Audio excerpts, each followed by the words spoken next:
Hello बच्चों, आइए इस प्रश्न को पढ़ते हैं। ए XOR ए बार का मान होता है। पहला ऑप्शन है ए, दूसरा ऑप्शन है ए बार, तीसरा ऑप्शन है 0, चौथा ऑप्शन है 1। आइए इस प्रश्न की मुख्य अवधारणा की चर्चा करें। अगर हम XOR गेट को बनाना चाहें तो दरअसल XOR गेट को कुछ इस तरीके से बनाया जाता है। मान लीजिए यहाँ पे निवेश ए और बी है तथा यहाँ पे उत्पाद सी है।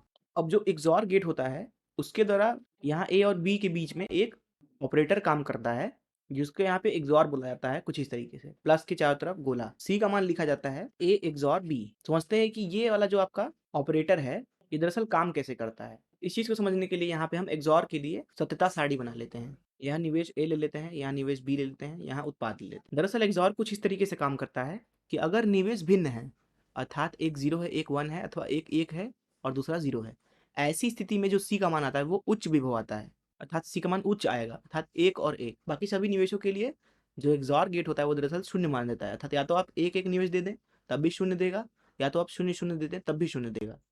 अगर निवेश भिन्न होते हैं, अर्थात एक 0 है तो दूसरा 1, और अगर एक 1 है तो दूसरा 0, ऐसी स्थिति में सी का मान 1 आता है। ये हो गया आपका XOR गेट का सत्यता सारणी। तो अगर इस मुख्य उदाहरण का इस्तेमाल करके इस प्रश्न को हल करें तो यहाँ हमसे पूछा जा रहा है ए XOR ए बार, इसका मान क्या होगा। जैसा कि यहाँ पे आप देख सकते हैं कि अगर ए 0 हुआ, ऐसी स्थिति में ए बार का मान हो जाएगा ए 0 का उल्टा जो कि 1 हो जाएगा। 0 XOR 1, इसका मान हमें कितना मिलेगा, 1 मिलेगा, क्योंकि दोनों ही जो निवेश हैं वो भिन्न हैं।